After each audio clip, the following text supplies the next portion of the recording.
সম্মানিত উপস্থিতিগণ, আজকে বিষয়বস্তু হচ্ছে লাইলাতুল কদরের তাৎপর্য ও তার ফজিলত। বিষয়টি অত্যন্ত সময়ের দাবি অনুযায়ী, যে সময়ে আমাদেরকে এই বিষয় সম্পর্কে জানা শোনা প্রয়োজন আছে। তো লাইলাতুল কদর অবশ্যই আজকে আমরা এই বিষয়ে জানার চেষ্টা করব। আল্লাহ তাআলা যেন আমাকে সঠিক কোরআন ও হাদিস অনুযায়ী বলার তৌফিক দান করেন। লাইলাতুল কদরের ব্যাপারে এর গুরুত্ব এতটাই যে আল্লাহ তাবারক ওয়া তাআলা এই পুরো রাত, এই রাত্রের সম্পর্কে একটি পরিপূর্ণ সূরা নাজিল করেছেন। এখান থেকে আপনি অনুভব করতে পারেন যে এই রাত্রির কতটা গুরুত্ব, কতটা মাহাত্ম্য, এর ফজিলত কতটা, যে বিশেষভাবে আল্লাহ তাবারক ওয়া তাআলা পরিপূর্ণ একটি সূরা নাজিল করেছেন। সবচেয়ে বড় বিষয় হচ্ছে যে আল্লাহ তাবারক ওয়া তাআলা এই রাত্রে কোরআন নাজিল করেছেন। যে কোরআনের সাথে যেই সম্পৃক্ত হয়েছে সেই সর্বশ্রেষ্ঠ হয়েছে। কোরআন নবী সাল্লাল্লাহু আলাইহি সাল্লামের উপরে নাজিল হয়েছে, তো নবী সাল্লাল্লাহু আলাইহি সাল্লাম সাইয়্যিদুল আম্বিয়া, আফজালুল আম্বিয়া, সর্বশ্রেষ্ঠ নবী হিসেবে বিবেচিত হয়েছেন। কোরআন যে ফারিস্তার মাধ্যমে নাজিল হয়েছে, সেই ফারিস্তা রাইসুল মালাক, প্রধান ফারিস্তা হিসাবে ওনাকে জানা যায়। কোরআন যেই মাসে নাজিল হয়েছে, সেই মাস সর্বোত্তম মাসে পরিণত হয়েছে। কোরআন যেই রাত্রে নাজিল হয়েছে, সেই রাত্রির ইবাদত হাজার মাসের ইবাদতের চেয়ে উত্তম। সম্মানিত উপস্থিতিগণ, তাহলে এই রাত্রির ফজিলত আপনাকে কি শোনাবো? তারপরেও আমরা কিছু শুনবো এবং জানবো, যাতে আমরা উদ্বুদ্ধ হই, সেই রাত্রিকে আমরা যেন পাওয়ার চেষ্টা করি। আজকে আমরা এই আলোচনা শুনবো কেন? যেই রাত্রি আমাদের সৌভাগ্যে আসছে, সুস্থ অবস্থায় যদি আমরা জীবিত থাকি, আমরা সকলে এই চেষ্টা করব সেই রাত্রিকে পাওয়ার জন্য। সেই রাত্রিকে পাওয়ার সুযোগ পাওয়া, এটা বড় সৌভাগ্যের বিষয়। কতটা সৌভাগ্যের বিষয় আপনি নিজেই বুঝতে পারবেন আজকের আলোচনার মাধ্যমে। আল্লাহ তাবারক ওয়া তাআলা সূরাতুল কদর নাজিল করেছেন। এই রাত্রির বিশেষত্বের মধ্যে সর্বশ্রেষ্ঠ যেটি বিশেষত্ব, সেটি হচ্ছে এই রাত্রে আল্লাহ তাআলা কোরআন নাজিল করেছেন।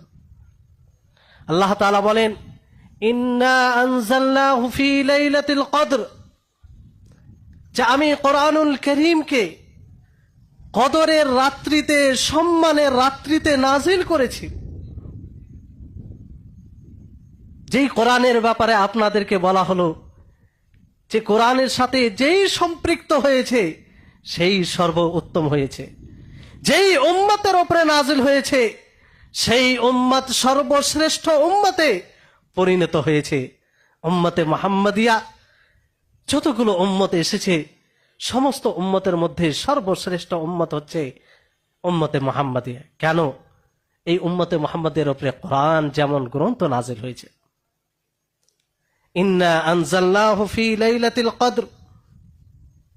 দ্বিতীয়, এই রাত্রির বিশেষত্ব হচ্ছে যে সেই রাত্রির ইবাদত হাজার মাসের ইবাদতের চেয়ে উত্তম। হাজার মাসের চেয়ে উত্তম। লাইলাতুল কদরি খায়রুম মিন আলফি শাহর, যে এই রাত্রির ইবাদত হাজার মাসের ইবাদতের চেয়ে উত্তম। ইবনু হাজার রাহিমাহুল্লাহ তিনি বলেন যে উত্তম, এই আয়াতের ব্যাখ্যায় উত্তম ব্যাখ্যা হচ্ছে এটাই যে সেই হাজার মাসের ইবাদতের চেয়ে উত্তম যেই হাজার মাসে লাইলাতুল কদর নেই। চিন্তা করুন, কত বড় সম্মানের রাত্রি, কত গুরুত্বপূর্ণ রাত্রি। আজকে আমরা অল্প বয়স পাই আল্লাহ তাবারক ওয়া তাআলার পক্ষ থেকে।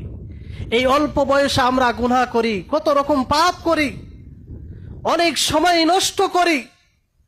যেটুকু ইবাদত করি সেই ইবাদতে পরিপূর্ণতা থাকে না।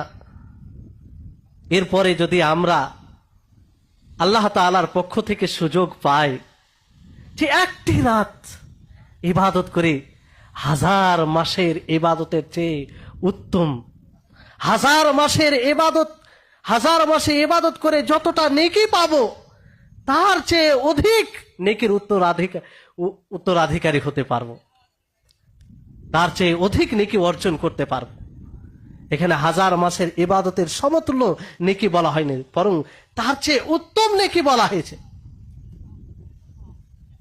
এক বুদ্ধিজীবী মুসলিম কখনো এই রাতকে শিথিলতার কারণে, অলসতার কারণে এই রাতকে ছাড়তে পারে না। অবশ্যই সে এই রাতকে অর্জন করার চেষ্টা করবে। সম্মানিত উপস্থিতিগণ, তারপরে এই রাত্রির আরেকটি বিশেষত্ব হচ্ছে যে এই রাত্রে ফারিস্তাগণ অবতরণ করেন। তানাজ্জালুল মালাইকাতু ওয়ার রূহু ফিহা বিইذনি রাব্বিহিম, তানাজ্জালুল মালাইকাতু ওয়ার রূহু ফিহা বিইذনি রাব্বিহিম। যে এই রাত্রে ফারিস্তাগণ এবং রূহ, এই রূহ বলতে জিবরিল আলাইহিস সালাম, তিনি অবতরণ করেন, সমস্ত ফয়সলা নিয়ে অবতরণ করেন। এই রাতের কি এমন বিশেষত্ব আছে, কি এমন গুরুত্ব আছে যে অন্য কোন রাত্রে এই ফারিস্তাগণ এইভাবে অবতরণ করে না যেভাবে এই রাত্রে অবতরণ করেন। এরপরও যদি আমরা এই রাত্রিকে ঘুমের মাধ্যমে, নিজের ব্যস্ততার মাধ্যমে অতিবাহিত করি, তো এটা বড় দুর্ভাগ্যের বিষয় নয়? বড় দুর্ভাগ্যের বিষয়। সম্মানিত উপস্থিতিগণ, তারপরে এই রাত্রিকে সালাম বলা হয়েছে। এই রাত্রি সেই ফজর পর্যন্ত শান্তি থাকে, ফজর উদিত হওয়া পর্যন্ত শান্তি থাকে। আল্লাহ তাআলা বলেন, সালামুন হিয়া হাত্তা মাতলাইল ফজর। ফজর পর্যন্ত এই সালাম, শান্তি, এটা অব্যাহত থাকে। তাহলে এই রাত্রি আমরা সুযোগে পাচ্ছি, আল্লাহ তাআলা আমাদেরকে সুস্থ রেখেছেন। আমাদের সকলের উচিত হবে যে সেই রাত্রিকে পাওয়ার প্রচেষ্টা করা, ইবাদতের মাধ্যমে সেই রাত্রিকে পাওয়ার প্রচেষ্টা করা। সম্মানিত উপস্থিতিগণ, শুধু এটাই নয়, এই রাত্রিকে মহান আল্লাহ তাবারক ওয়া তাআলা মুবারক রাত্রি বলেছেন, বরকতময় রাত্রি বলেছেন, লাইলাতুম মুবারাকা, বরকতময় রাত্রি। এই রাত্রির ইবাদত হাজার মাসের ইবাদতের চেয়ে উত্তম, তো এটা বরকতময় নয়? এই রাত্রিতে আল্লাহ তাবারক ওয়া তাআলা কোরআনুল কারীম নাজিল করেছেন, এটা বরকতময় নয়? যে কোরআন দ্বারা আমরা সিরাতে মুস্তাকিম খুঁজে পাই, যে কোরআন দ্বারা আমরা জান্নাতের পথ খুঁজে পাই, যে কোরআন দ্বারা আমরা জাহান্নামের পথের চিহ্নিত করে সেই পথ থেকে আমরা বিরত থাকি, সেই কোরআন এই রাত্রিতেই নাজিল হয়েছেন। এই রাত্রি হচ্ছে মুবারক রাত্রি, বরকতময় রাত্রি। নবীকে আল্লাহ তাবারক ওয়া তাআলা বলেন, ইন্না আনজালনাহু ফি লাইলাতিন মুবারাকা, যে আমি এই কোরআনুল কারীমকে মুবারক রাত্রিতে, বরকতময় রাত্রিতে নাজিল করেছি, অবতীর্ণ করেছি। তারপরে শুনুন যে এই রাত্রি শুধু এই পর্যন্ত সীমিত নয়, এটি এমন এক রাত্রি যে রাত্রিতে আপনার পুরো বছরের তাকদীর লেখা হয়। পুরো বছর আপনি কি করবেন সেটা নির্ধারিত করা হয়। আল্লাহ তাবারক ওয়া তাআলা বলেন, ফিহা ইফরাকু কুল্লু আমরিন হাকিম, যে সেই রাত্রে প্রত্যেক প্রজ্ঞাময় বিষয়ের সিদ্ধান্ত নেওয়া হয়। এমন এক রাত, সেই রাত্রি যদি আপনি ইবাদতের মাধ্যমে অতিবাহিত করেন, আল্লাহর সামনে দণ্ডায়মান হন, ভয় ভীতি অবলম্বন করেন, তার কাছে দোয়া করেন, তাহলে না জানি আপনার ইবাদতের প্রভাব আপনার জীবনে ভালো সিদ্ধান্তের প্রভাব পড়তে পারে। সম্মানিত উপস্থিতিগণ, তারপরে এই রাত্রির ব্যাপারে নবী করিম মুহাম্মদ সাল্লাল্লাহু আলাইহি ওয়াসাল্লাম তিনি বলেন যে মান কামা লাইলাতাল কদরি ঈমানাও ওয়া ইহতিসাবান গুফিরা লাহু মা তাকাদ্দামা মিন যামবি। যে ব্যক্তি এই রাত্রির কিয়াম করে ঈমানের সাথে, সওয়াবের আশায়, আল্লাহ তাআলা যে প্রতিদান যে জাযা দেওয়ার প্রতিজ্ঞা করেছেন সেটার আশায়, তো আল্লাহ তাআলা তার পূর্বের সমস্ত গুনাহকে মাফ করে দেন। ছোট ছোট যে সাগিরা গুনাহ, ছোট ছোট গুনাহ করে থাকে, সেই গুনাহগুলো মাফ করে দেন। আল্লাহু আকবার, এত বড় ফজিলত! আমরা তো মুহূর্তে ইচ্ছায় অনিচ্ছায়, প্রকাশ্যে গোপনে, সমাবেশে নির্জনে সব জায়গায় গুনাহ করি, পাপ করি, আল্লাহর অবাধ্যতা করি, না চেয়েও গুনাহ হয়ে যায়। আর এই গুনাহকে মোচন করার, এই গুনাহকে নিশ্চিহ্ন করার এই রাত্রি জাগরণের মাধ্যমে, এই রাত্রিকে ইবাদতে কাটানোর মাধ্যমে সুযোগ পাচ্ছি। তারপরেও যদি আমরা এই রাত্রিগুলো অবহেলায় কাটিয়ে দিই, তো বলুন এটা উদাসীনতার পরিচয় নয়? নিজের গুনার প্রতি অনুতপ্ত না হওয়ার পরিচয় নয়? সম্মানিত উপস্থিতিগণ, আমি আপনি গ্যারান্টি দিতে পারি না যে আগামী বছর জীবিত থাকব, আগামী বছর আবার এই রাত্রিকে জাগরণ করব। আশা করতে পারি, কিন্তু আমি আপনি গ্যারান্টি দিতে পারি না। কিন্তু বড় সৌভাগ্যের বিষয় যে আপনি এই বছর জীবিত আছেন, সুস্থ আছেন। আপনার প্রতিবেশী, আপনার বন্ধু, আপনার আপনজন, আপনার পরিচিত লোক, সেও গত বছর আপনার সাথে ছিল। সেও চেয়েছিল যে সামনে রমজান মাস পেলে এই রাত্রি জাগরণ করে আল্লাহর প্রিয় বান্দা হব। সেও আশা করেছিল যে বিগত দিনে যা গুনাহ করেছি সেই রাত্রিতে আল্লাহর কাছে কাকুতি মিনতি করে, কান্না করে নিজের গুনাহকে ক্ষমা করিয়ে নিব। কিন্তু বড় দুঃখের বিষয়, তারা আর ওই দিন পায়নি। তারা হয়তো রমজান মাসের কিছুদিন পূর্বেই এই দুনিয়া ছেড়ে চলে গিয়েছেন। তাদের আশা কোনো কাজে লাগলো না। কিন্তু আল্লাহ তাআলা আমাদের উপরে ইহসান করেছেন, দয়া করেছেন, যে আমাদের সৌভাগ্যে এই রাত্রি রেখেছেন। আল্লাহ যেন আমাদের সকলের সৌভাগ্যে এই রাত্রিকে রাখেন। যেহেতু এখন ওই সময় আসেনি, আল্লাহর কাছে আমরা দোয়া করব যেন ওই রাত্রি পাই। তো এইভাবে যদি দেখি তাহলে এই রাত্রির অনেক ফজিলত রয়েছে। সম্মানিত উপস্থিতিগণ, এবার আসুন এই যে এই রাত্রিকে লাইলাতুল কদর কেন বলা হয়, এর কারণ কি, লাইলাতুল কদর বলার উদ্দেশ্য কি, এই ব্যাপারে বিদ্বানগণ কয়েকটি কথা বলেছেন। তার মধ্যে একটি হচ্ছে যে এই রাত্রির সম্মানের কারণে এটাকে কদরের রাত্রি বলা হয়, সম্মানের রাত্রি বলা হয়। কারণ এই রাত্রির অনেক সম্মান রয়েছে। যেমন আল্লাহ তাবারক ওয়া তাআলা অন্য আয়াতে বলেন যে ওমা কদারুল্লাহ হাক্কা কদরিহি, যে তারা আল্লাহ তাআলার যেই মতো মর্যাদা রাখা উচিত সেই মতো মর্যাদা রাখেনি। তো এখানে লাইলাতুল কদর বলতে মর্যাদাপূর্ণ রাত, মর্যাদার রাত্রি। কারণ এই রাত্রে ফেরেশতা অবতরণ করেন, এই রাত্রে কোরআন অবতীর্ণ করেছেন, এই রাত্রির ইবাদত হাজার মাসের চেয়ে উত্তম। ফলে এই রাত্রিকে লাইলাতুল কদর বলা হয়, সম্মানের রাত্রি বলা হয়। দ্বিতীয় কথা বলা হয়েছে যে কদর এর অর্থ হয় সংকীর্ণতা, সীমিত, প্রশস্ত নয়, সীমিত জিনিসকে কদর বলা হয়। যেমন আল্লাহ তাবারক ওয়া তাআলা বলেন ওয়ামান কুদিরা আলাইহি রিজকুহু, যার উপরে তার রুজি সংকীর্ণ করে দেওয়া হয়েছে। তার কারণ হচ্ছে যে এই কদরের রাত্রির ব্যাপারে, যে কদরের রাত্রি কবে হবে এই জ্ঞানটা সীমিত করে দেওয়া হয়েছে, কেউ জানে না।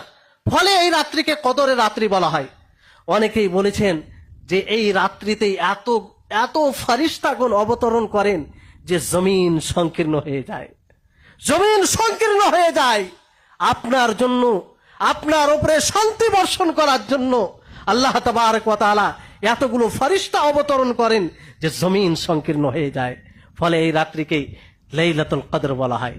সম্মানিত উপস্থিতিগণ, তারপরে এই লাইলাতুল কদর, কদরের রাত্রি এই কারণেও বলা হয় কারণ এই রাত্রে প্রত্যেক বিষয়ের, প্রজ্ঞাময় বিষয়ের সিদ্ধান্ত নেওয়া হয়, বছরে কি হবে না হবে। এই জন্য কদর মানে ফয়সালা করা, নির্ধারিত করা, এই হিসাবে একে লাইলাতুল কদর বলা হয়। তাহলে তিনটি কারণে উপযুক্ত, সবগুলোই এখানে উদ্দেশ্য। সম্মানিত উপস্থিতিগণ, এবার আসুন যে আমরা কি করব, এই রাত্রিকে কখন সন্ধান করব। আমাদের সকলের জ্ঞানে থাকা উচিত যে এই লাইলাতুল কদর রমজান মাসের শেষ দশকে রয়েছে।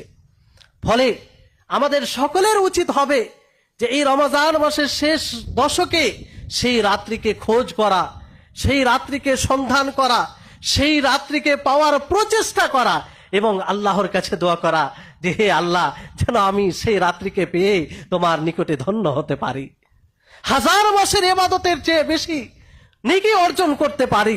এই সুযোগটুকু তুমি আমার সৌভাগ্যে রাখো, এইভাবে আল্লাহর কাছে আমরা চাইতে পারি। সম্মানিত উপস্থিতিগণ, নবী করিম মুহাম্মদ সাল্লাল্লাহু আলাইহি সাল্লাম তিনি বলেন, তাহাররাউ লাইলাতাল কদরি ফিল বিত্রি মিনাল আশরিল আওয়াখির মিন রমাজান। আল্লাহ নবী বলেন যে তোমরা রমজান মাসের শেষ দশকের বেজোড় রাত্রিতে লাইলাতুল কদর, কদরের রাত্রি সন্ধান করো। তাহলে শেষ দশকে, রমজান মাসের শেষ দশকের বেজোড় রাত্রিতে লাইলাতুল কদর, কদরের রাত্রি সন্ধান করতে হবে। এই জন্য নবী করিম মুহাম্মদ সাল্লাল্লাহু আলাইহি সাল্লামের নীতি ছিল, নবী করিম মুহাম্মদ সাল্লাল্লাহু আলাইহি সাল্লামের আদর্শ ছিল, যখন এই রমজান মাসের শেষ দশক শুরু হতো, তিনি এই শেষ দশকে প্রবেশ করতেন, তখন তিনার পরিশ্রম বেড়ে যেত। আয়েশা রাদিয়াল্লাহু তাআলা আনহা তিনি বলেন যে কানা নবী সাল্লাল্লাহু আলাইহি সাল্লাম ইযা দাখালাল আশর শাদ্দা মিযরাহু, যে নবী করিম মুহাম্মদ সাল্লাল্লাহু আলাইহি সাল্লাম যখন এই রমজান মাসের শেষ দশকে প্রবেশ করতেন, শাদ্দা মিযরাহু, তিনি তিনার লুঙ্গিকে কষে নিতেন, পুরোপুরি ভাবে প্রস্তুত হয়ে যেতেন, সম্পূর্ণভাবে প্রস্তুত হয়ে যেতেন এবং কঠোর পরিশ্রম করতেন। তারপরে তিনি বলেন ওয়া আহয়া লাইলাহু, তিনি রাত্রি জাগরণ করতেন, ওয়া আয়কাযা আহলাহু, তিনি পরিবারকে জাগাতেন।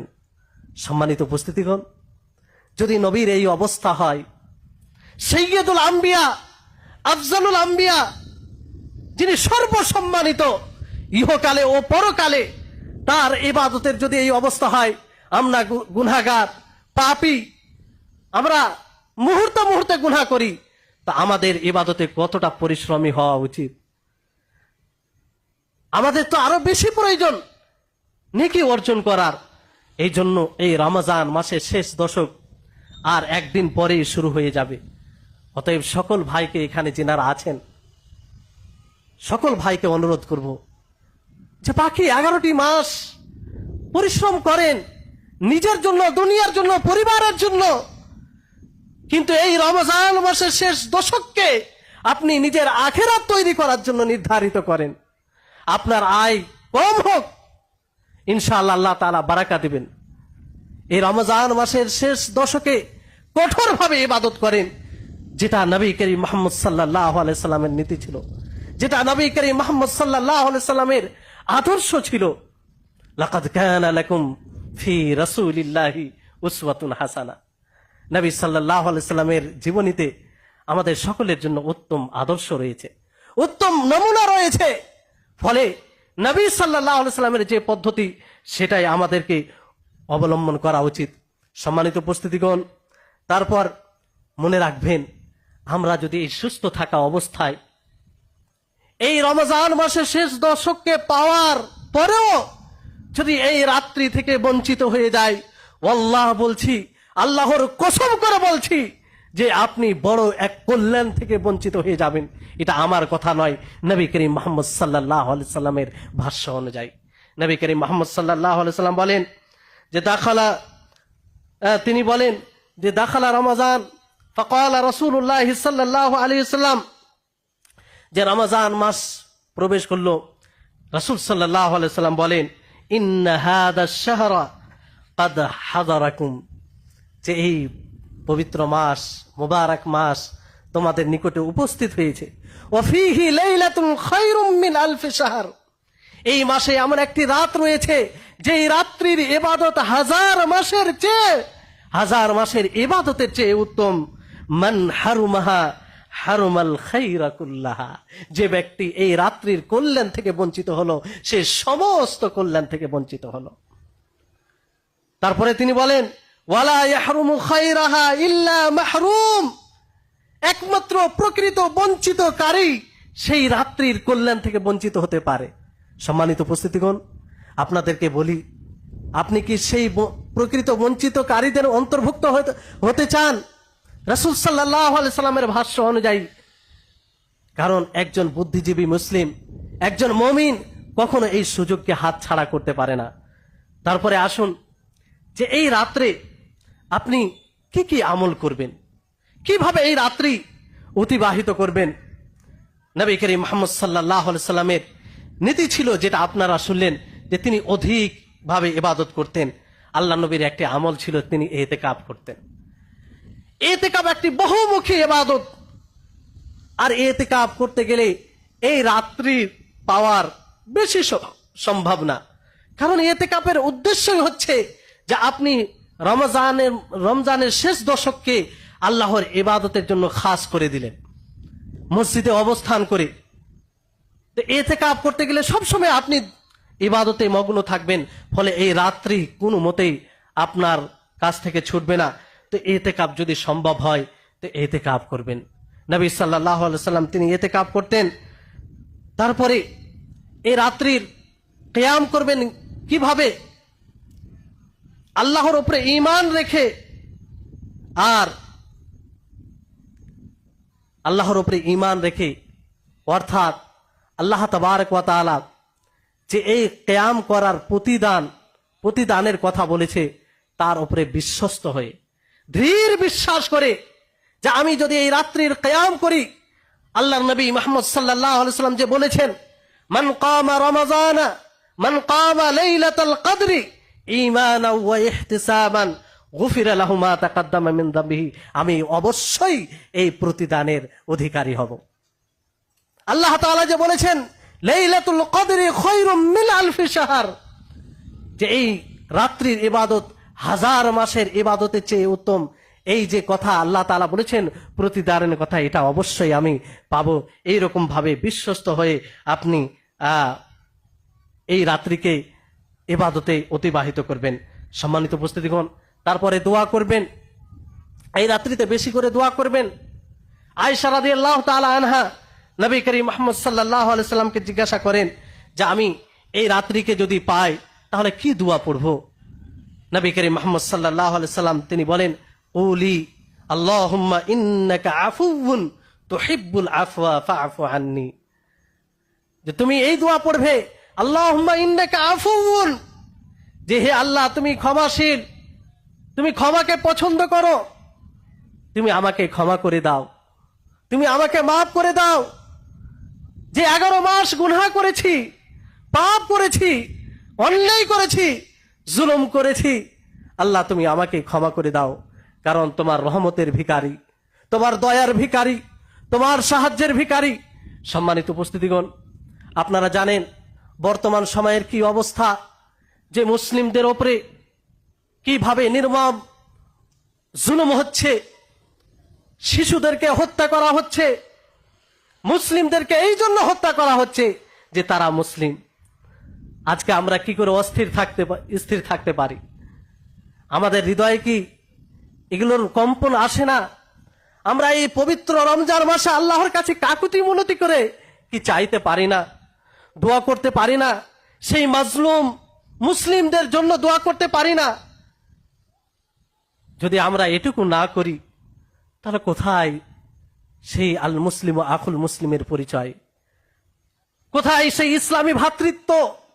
কোথায় সেই ইসলামের যে একটি দরদ, ইমানের যে সম্পর্ক, সেই সম্পর্কের ভিত্তিতে যে একটা ব্যথা দরদ থাকা উচিত, সেটি কোথায় আজকে? সম্মানিত উপস্থিতিগণ, আজকে বেশি প্রয়োজন রয়েছে। সকলকে অনুরোধ করি বিশেষভাবে, যে গাজায় মানুষের উপরে অন্যায় জুলুম হচ্ছে, তাদের পক্ষে তাদের সহযোগিতার জন্য দোয়া করুন। যেই সব জালিম, অন্যায়কারী, কাফির যারা জুলুম করছে, তাদেরকে যেন আল্লাহ তাআলা ধ্বংস করে দেয়, বিনাশ করে দেয়। তাদের যে এই কার্যকলাপ, তাদের এই কার্যকলাপ দেখে আপনার ঘুম হারাম হয়ে যাবে, যদি সত্যিকারে তাদের ব্যথা আপনার হৃদয়ে আসে। সম্মানিত উপস্থিতিগণ, তাহলে এই রাত্রে আপনি বেশি বেশি করে দোয়া করবেন। তারপরে এই লাইলাতুল কদরের ব্যাপারে যে সময় কি, কোন সময়ে আপনি লাইলাতুল কদর, অর্থাৎ কোন রাত্রে এই লাইলাতুল কদর রয়েছে, এটাও জানা আবশ্যক। কারণ এই ব্যাপারে বিদ্বানদের প্রায় 40টির উপরে উক্তি রয়েছে, তাদের মত রয়েছে।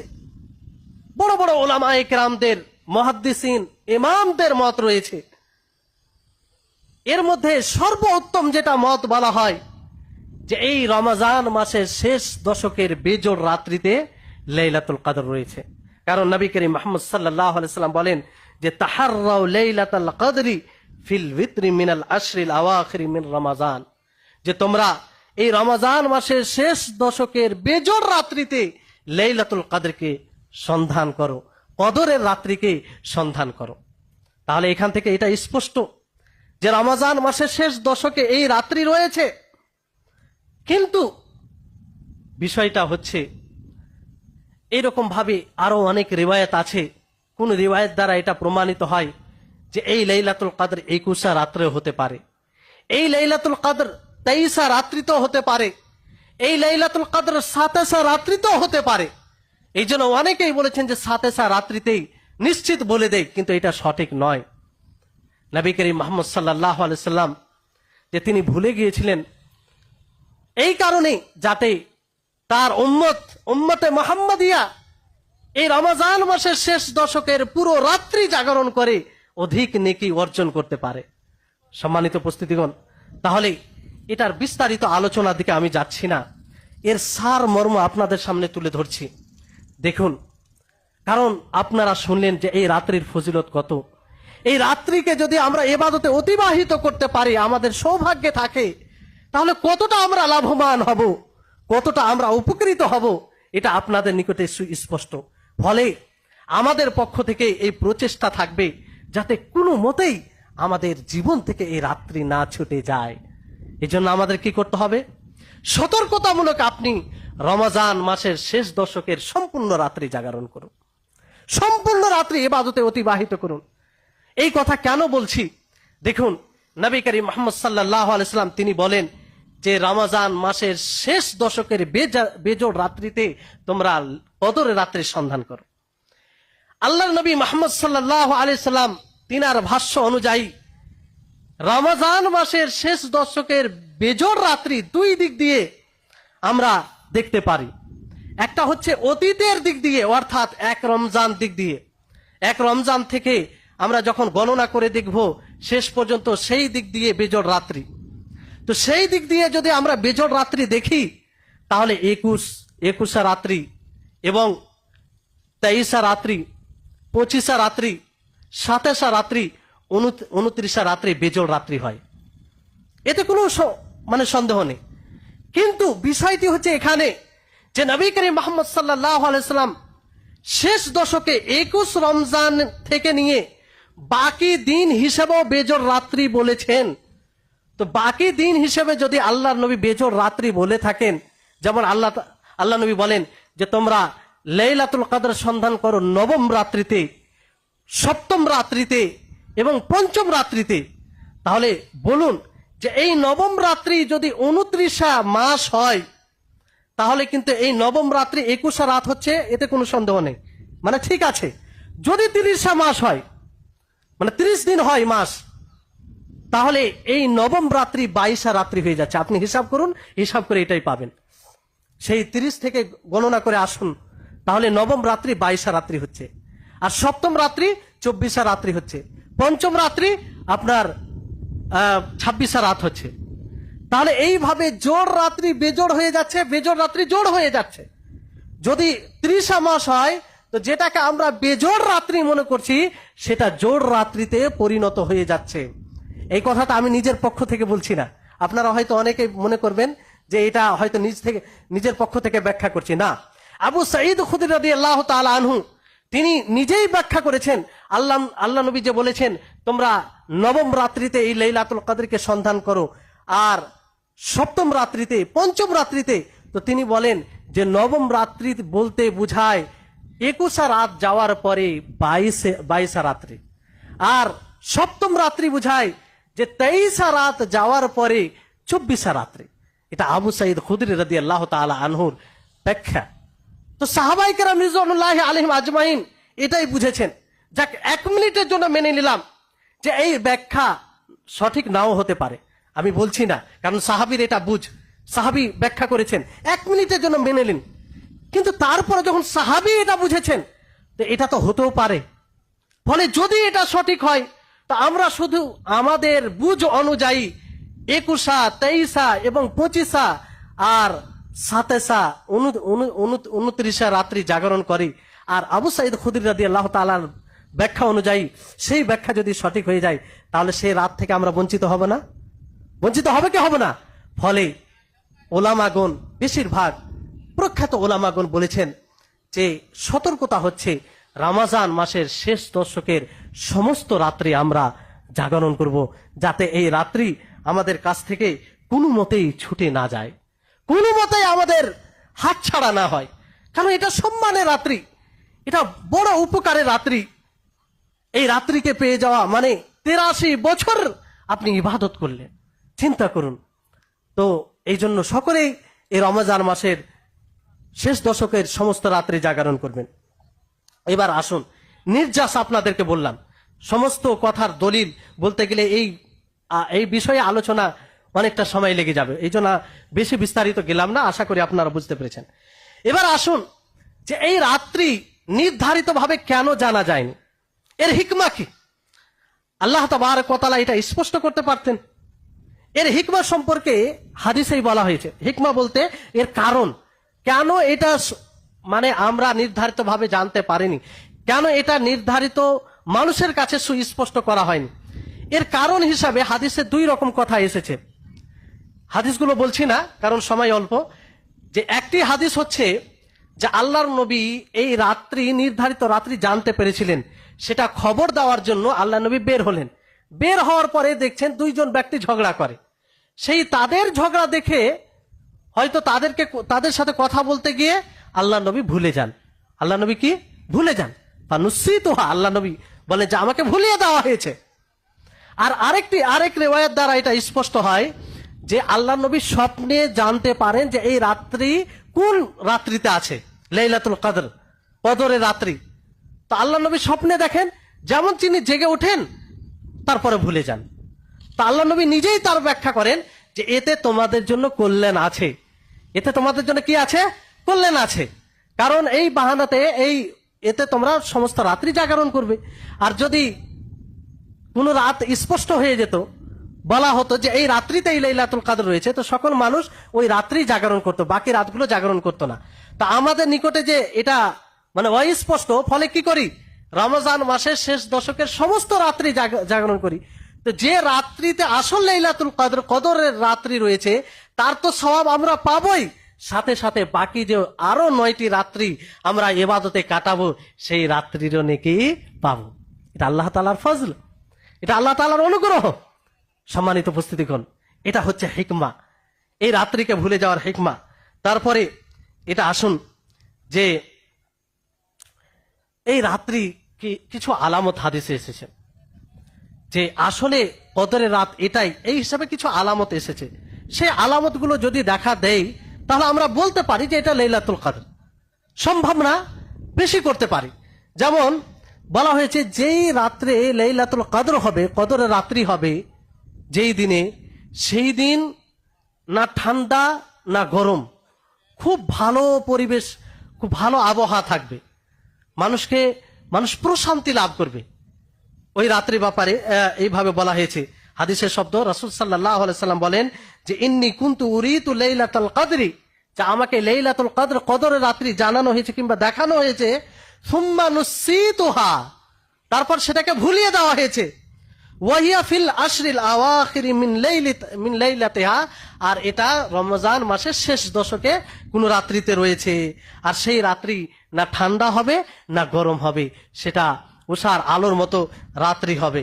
তারপরে আরেকটি আলামত বলা হয় যে সেই রাত্রির পরে যে সূর্য উঠবে, সে সূর্যর কোনো কিরণ হবে না, শুরুতে শুধু লাল হয়ে সূর্য উঠবে। এটা একটা আলামত হিসাবে বলা হয়। তো এগুলো সম্ভাবনা বলা যেতে পারে, এটা একটা সম্ভাবনা বলা যেতে পারে। সম্মানিত উপস্থিতিগণ, এই রাত্রি আমরা কিছুদিনের মধ্যে পেতে চলেছি, ফলে আমরা সকলেই চেষ্টা করব যাতে এই রাত্রিকে পাই। আমরা এই রাত্রিকে পেয়ে আমরা ঠিক 83 বছর সমতুল্য ইবাদতের তার চেয়ে অধিক নেকি অর্জন করার সৌভাগ্য লাভ করতে পারি। শেষে একটি কথা বলবো আপনাদেরকে, তারপরে আমি আমার কথাকে ইতি করব। সেটা হচ্ছে যে রমজান মাস আমাদের কাছ থেকে বিদায় নিতে চলেছে, আর মাত্র 11টি সিয়াম রয়েছে। আর এই রমজান মাস নিজের গুনহাকে ক্ষমা করিয়ে নেওয়ার মাস। এই রমজান মাস জাহান্নাম থেকে মুক্তি লাভ করার মাস। এই রমজান মাস আল্লাহর সন্তুষ্টি লাভ করার মাস। এই রমজান মাস নিজের জীবনে বিপ্লব ঘটানোর মাস। এই রমজান মাস নিজের মধ্যে ইনকিলাব সৃষ্টি করার মাস। এই রমজান মাস নিজেকে মুত্তাকি, আল্লাহর যে মুত্তাকি বান্দা রয়েছে, পরহেজগার বান্দা রয়েছে, তাদের অন্তর্ভুক্ত করার মাস। সম্মানিত উপস্থিতিগণ, একটু আত্মপর্যালোচনা করবেন, নিজের আত্মাকে, নিজের নফসকে জিজ্ঞাসা করবেন যে কতটা আপনি তাকওয়া অবলম্বন করতে পেরেছেন, কতটা সেই রমজান মাস থেকে শিক্ষা নিতে পেরেছেন, কতটা আপনি নিজের গুনাহকে ক্ষমা করিয়ে নিতে পেরেছেন। এই রমজান মাস আপনি কি সেই হাদিসটি শুনেছেন? স্মরণ এই জন্য করিয়ে দিচ্ছি, যদি আপনি এই রমজান মাসে অধিকভাবে ইবাদত করে, অধিকভাবে আল্লাহকে সন্তুষ্ট করে নিজের গুনাহকে ক্ষমা করিয়ে নিতে না পারেন, আল্লাহ বলছে আপনার চাইতে দুর্ভাগ্য আর কেউ হতে পারে না। নবী করিম মুহাম্মদ সাল্লাল্লাহু আলাইহি সাল্লাম তিনি মিম্বারে চড়েন, তিনি এক সময় বলেন আমিন। আসলে জিবরিল আলাইহিস সালাম এসে বলেন যে মান আদরাকা শাহরা রমজান, যে ব্যক্তি রমজান মাস পেল অথচ রমজান মাস পেয়ে নিজের গুনাহকে ক্ষমা করিয়ে নিতে পারল না, সেই ব্যক্তি যেন জাহান্নামে প্রবেশ করে, সে ব্যক্তি যেন জাহান্নামে প্রবেশ করে। জিবরিল আলাইহিস সালাম বলেন যে আপনি আমিন বলুন। তখন নবী করিম মুহাম্মদ সাল্লাল্লাহু আলাইহি সাল্লাম বলেন আমিন। একবার চিন্তা করুন, একবার ভেবে দেখুন যে সাইয়্যিদুল আম্বিয়া, যিনি সর্বশ্রেষ্ঠ নবী, যিনি সর্বসম্মানিত মাখলুকের মধ্যে, তিনি এই দোয়া বদদোয়ায় আমিন বলেন। রাইসুল মালাক জিবরিল আলাইহিস সালাম তিনি দোয়া করেন, বদদোয়া করেন। উভয় খুব ফজিলতের অধিকারী, তাদের দোয়া কি পরিহার করা হবে? আল্লাহ তাআলা কি তাদের দোয়াকে প্রত্যাখ্যান করবে? এটা কি কখনো এই আশা করা যায়? তারপরও যদি আমরা আল্লাহর কাছে কাকুতি মিনতি করে নিজের গুনাহকে ক্ষমা করিয়ে নিতে না পারি, তাহলে এটা বড় দুর্ভাগ্যের বিষয় হবে। সম্মানিত উপস্থিতিগণ, এটার কারণ এটাও হতে পারে, আপনারা সকলেই জানেন যখন রমজান মাস আসে শয়তানকে শিকলাবদ্ধ করে দেওয়া হয়। রমজান মাস শুরু হয়, জাহান্নামের দরজাকে বন্ধ করে দেওয়া হয়। রমজান মাস শুরু হয়, জান্নাতের সমস্ত দরজাকে উন্মুক্ত করে দেওয়া হয়। তার মানে কি আপনি সহজেই আল্লাহর ইতাআত করে, সহজেই আল্লাহর নিকটে নিজেকে আত্মসমর্পণ করে, আল্লাহ তাআলার সন্তুষ্টি লাভ করে আপনি আল্লাহর কাছে নিজের গুনাহকে ক্ষমা করিয়ে নিতে পারবেন? এত সুবিধা থাকার পরেও যদি আপনি নিজের গুনাহ থেকে মুক্ত না হতে পারেন, তাহলে সত্যি আল্লাহ নবী যে বদদোয়া করেছেন তার উপযুক্ত আমরা। কারণ এর ক্ষমার বিভিন্ন দিক রয়েছে, যেখানে আল্লাহ নবী বলেন যে মান সামা রমাজানা ঈমানান ওয়া ইহতিসাবান গুফিরা লাহু মা তাকাদ্দামা মিন যামবিহি, যে ব্যক্তি এই মাসের রমজান মাসের সিয়াম সাধনা করবে বিশ্বাসের সাথে, সওয়াবের আশায়, তার পূর্বের গুনাহ আল্লাহ তাআলা ক্ষমা করে দিবেন। মান কামা রমাজানা ঈমানান ওয়া ইহতিসাবান গুফিরা লাহু মা তাকাদ্দামা মিন যামবিহি, যে ব্যক্তি এই রমজান মাসে কিয়াম করবে, তারাবির নামাজ পড়বে, তাহাজ্জুদ, সালাতুত তারাবি, কিয়ামুল লাইল, তার গুনাহকে ক্ষমা করে দিবে। বড় দুঃখের সাথে বলতে হয়, বিশেষ করে প্রবাসী ভাইদেরকে বলবো, অনেক ভাইকে দেখি যে সারাদিন কাজ করে, পরিশ্রমের কাজ, আপনার পরিশ্রমী কাজ, এতে অস্বীকার করার কিছু নয়, কিন্তু আপনি একবার চিন্তা করুন যে এটা তো 12 মাস থাকে না। আপনি তারপরে আরেকটু কষ্ট করে যদি এই রমজান মাসের পুরো মাস নিয়মিতভাবে আপনি কিয়াম করেন, সালাতুত তারাবি পড়েন, তাহলে এই ফজিলতের অধিকারী হবেন। আপনার পূর্বের গুনাহ আল্লাহ তাআলা ক্ষমা করে দিবেন। আপনি কি চান না? আপনি কি চান না কি আপনার গুনাহ ক্ষমা করে দিক আল্লাহ তাআলা? অবশ্যই আপনার আশা, কিন্তু শুধু আশা করলে তো হবে না। আল্লাহ তাআলা যে সুযোগ দিয়েছেন সেই সুযোগকে কাজে লাগাবে। তারপরে আল্লাহ নবী বলেন, মান কামা লাইলাতুল কদরি ঈমানাও ওয়া ইহতিসাবান গুফিরা লাহু মা তাকাদ্দামা মিন যামবিহি। যে ব্যক্তি এই লাইলাতুল কদরের কিয়াম করবে, নামাজ পড়ে, সালাত আদায় করে, জিকির করে, দোয়া করে এই রাত্রিকে অতিবাহিত করবে, তার গুনাহকে আল্লাহ তাআলা ক্ষমা করে দিবেন। সম্মানিত উপস্থিতিগণ, তারপরে এই রাত্রে অনেক ক্ষমার মাধ্যম রয়েছে। হাদিসে এসেছে যে ব্যক্তি সালাত আদায় করে, সে যে সালাতে আমিন বলে, সেই আমিন যদি ফারিস্তার আমিনের সাথে খাপ খেয়ে যায়, তাহলে তার গুনাহকে মাফ করে দেওয়া হয়। এটাও হাদিসের মধ্যে এসেছে। তাহলে এটা তো আমরা বারবার সুযোগ পাই। এই জন্য সকল প্রবাসী ভাইদেরকে বলবো যে একটু কষ্ট করে হলেও এই মাসটি ইবাদতে কাটানোর চেষ্টা করবেন। যদিও এর কারণে আপনাদের একটু কাজ কাম কম করতে হয়, এটাকে মেনে নিবেন। বাকি 11 মাস আপনি বেশি পরিশ্রম করেন, কিন্তু এই মাসে ইবাদতের জন্য বেশি সময় দিবেন। আর মনে রাখবেন, আপনার কঠোর পরিশ্রম হওয়ার কারণে আপনি সিয়াম থেকে যে বিরত থাকবেন, আর এটা আপনার গ্রহণযোগ্য উজুর হবে, এই আশা আপনি করিয়েন না। কারণ এই রমজান মাসের সিয়াম শুধু আল্লাহ তাআলা ফরজ করেছেন, বাকি 11 মাস ফরজ করেনি। তার মানে কি, এই একটি মাস আপনি সিয়ামের জন্য নিজেকে প্রয়োজনে কাম থেকে বিরত রাখবেন। হার্ড কাজ থাকলে, কঠোর পরিশ্রমের কাজ থাকলে সেটাকে বিরত রাখবেন, সহজ কাজ করবেন, কিন্তু এই রমজান মাসের সিয়ামকে ছাড়বেন না। তারপরে আপনি ক্ষমা চাওয়ার জন্য আপনি এটাও করতে পারেন যে অন্যদেরকে খাবার খাওয়াবেন, এতেও গুনাহ ক্ষমা হবে। আপনারা শুনেছেন যে এক মহিলা একটা কুকুরকে পানি পান করিয়ে তাকে আল্লাহ তাআলা মাফ করিয়ে দেন। একজন মানুষ একজন কুকুরকে পানি পান করিয়ে সে যদি আল্লাহর সন্তুষ্টি লাভ করতে পারে, তা আপনি এক মাখলুক, সর্বশ্রেষ্ঠ মাখলুককে ইফতার করান, তাকে খাবার খাওয়ান, তা আল্লাহ তাআলা মাফ করবে না? আল্লাহ তাআলা সন্তুষ্ট হবে না? ফলে অন্য যারা অসহায় রয়েছে তাদেরকে ইফতার করাবেন, তাদেরকে খাবার খাওয়াবেন। আপনি প্রবাসী জীবনে আছেন, হতে পারে এখানে লোক নাও পেতে পারেন, দেশে খবর নেবেন, কাউকে ওকিল বানাবেন, বলবেন যে ভাই আমার পক্ষ থেকে কিছু গরিব মানুষকে ইফতার করিয়ে দিয়েন, কিংবা কিছু গরিব মানুষের সহযোগিতা করে দিয়েন।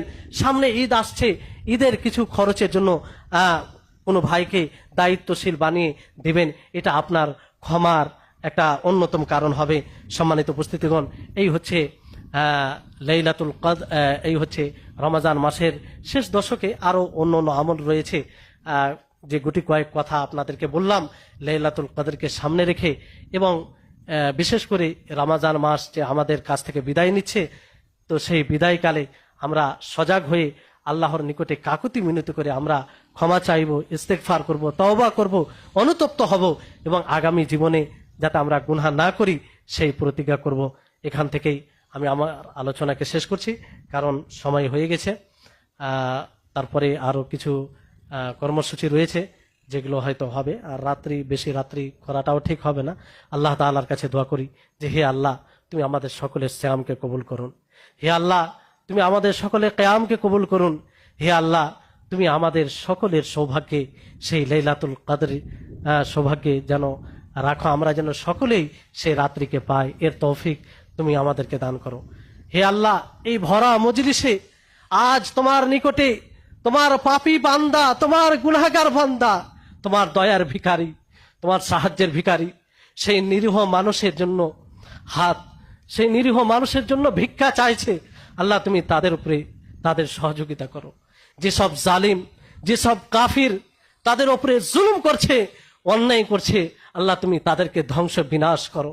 আল্লাহ, তুমি তাদেরকে শিক্ষণীয় এমন একটি শাস্তি দাও, যাতে অন্য কাফেররাও তাদের মধ্যে হৃদয়ে ভয় এসে তারা মুসলিমদের উপরে অন্যায় জুলুম না করে।